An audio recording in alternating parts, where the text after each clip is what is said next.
তো এবার আপনাদের জন্য আরেকটি অ্যাসাইনমেন্ট নিয়ে এসেছি। ইতিমধ্যেই আমি আপনাদের দেখিয়ে দিয়েছি কিভাবে ফারেনহাইট তাপমাত্রা থেকে সেলসিয়াস তাপমাত্রায় রূপান্তর করতে হয়, সেই প্রোগ্রামটা অলরেডি আমরা করে নিয়েছি। এ পর্যায়ে আপনাদের যেটা করতে হবে, সেলসিয়াস থেকে ফারেনহাইটে কনভার্ট করতে হবে। তার মানে আপনাদের ইউজারের কাছ থেকে সেলসিয়াসের টেম্পারেচারটা নিতে হবে এবং তার ইকুইভ্যালেন্ট বা তার সমতুল্য ফারেনহাইটের ভ্যালুটা বের করতে হবে। তো সেই জন্য আপনারা ভিডিওটি পজ করতে পারেন, ট্রাই করতে পারেন এবং আশা করি আপনারা সেটা করতে পারবেন। আমার সেই আত্মবিশ্বাস আছে আপনাদের প্রতি। বাট আপনারা যদি করতে পারেন না যারা, তাদের জন্য কোনো সমস্যা নেই, অবশ্যই আমি করব। একটু পজ নিয়ে নিচ্ছি। আশা করি আপনারা করতে পেরেছেন। তো চলুন কাজটা শুরু করি। আমাদের যে ফর্মুলাটা ছিল নিশ্চয়ই মনে আছে, C divided by 5 and F minus 32/9, এটা ছিল আমাদের ফর্মুলা। ওকে, তো আমরা যে কাজটা করব, আমরা সেলসিয়াসে টেম্পারেচার নিব এবং ফারেনহাইটে কনভার্ট করব। তাই ফারেনহাইটটা আমার এদিকে দরকার।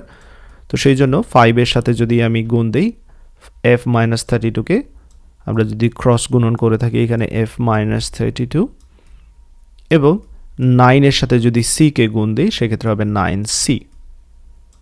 অ্যান্ড দেন আমরা যদি 5 দিয়ে আমরা F মাইনাস 32কে যদি এই দিকে রেখে দিই এবং 5টাকে যদি ডান দিকে নিয়ে যাই, সেক্ষেত্রে কি হচ্ছে, 9C/5 হচ্ছে, তাই না? 9C/5। এবার 5 দিয়ে যদি আমরা 9কে ভাগ দিই সেক্ষেত্রে এটা হবে 1.8C, 1.8C, তাই না?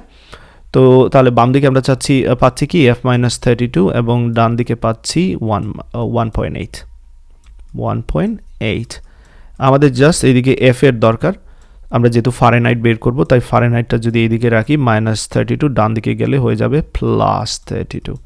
সো ফাইনালি সূত্রটা কি দাঁড়াচ্ছে, 1.8C, এইদিকে কিন্তু C বাদ দিয়ে দিয়েছিলাম, সেটা খেয়াল রাখতে হবে, C রাখবে, 1.8C অ্যান্ড দেন 1.8C এর সাথে কি হচ্ছে, আমরা +32 পাচ্ছি এইদিকে। দ্যাটস অল, এটা হচ্ছে আমাদের ফর্মুলা।